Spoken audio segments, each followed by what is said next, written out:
Let's go. আসসালামু আলাইকুম বন্ধুরা, কেমন আছো সবাই? আশা করছি সবাই অনেক ভালো আছো।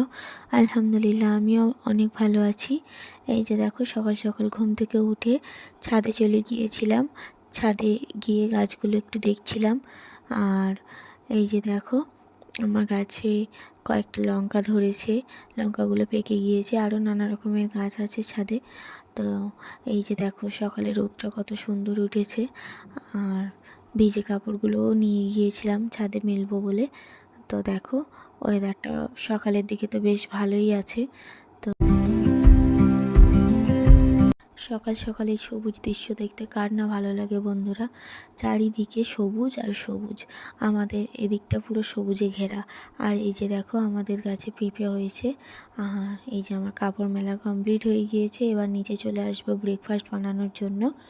আজকে ব্রেকফাস্টে একটু লুচি বানাবো ভাবলাম, যার কারণে ময়দা মেখে নিচ্ছি। লুচি বানাবো আর সঙ্গে চা। সকাল সকাল লুচির সঙ্গে অন্য কিছু খেতে ভালো লাগে না। আর হাজব্যান্ড যেহেতু কাজে বের হবে, যার কারণে ও দুপুরে আসতে পারবে না, ওর জন্য রুটি বানিয়ে দেবো, সঙ্গে ডিম ভেজে দেবো। আর দেখতে থাকো ভিডিওটা।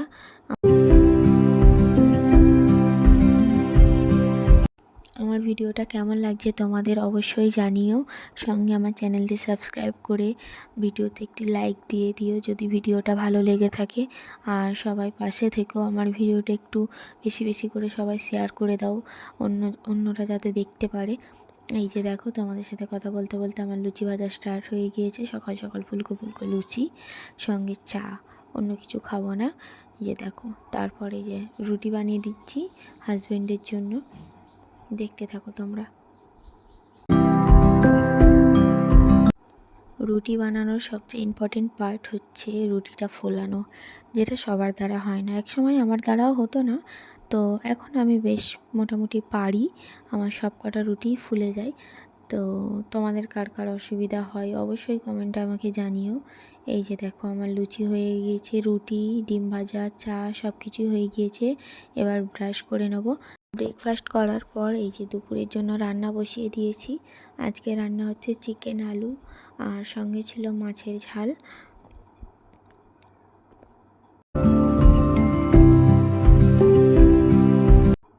তো দেখো তো বন্ধুরা, আজকে রান্নাটা দেখতে কেমন লাগছে। লাঞ্চের পর একটু শুয়েছিলাম, তারপরে যে বিকালে ফল কেটে নিয়েছি, আবার এই যে ছাদে চলে এসেছি। আজকের মতো ভিডিওটা এতটুকুই। আবার কালকে দেখা হবে নতুন একটি ব্লগের সঙ্গে। তো সবাই পাশে থেকো, ভালো থেকো সবাই। আল্লাহ হাফিজ।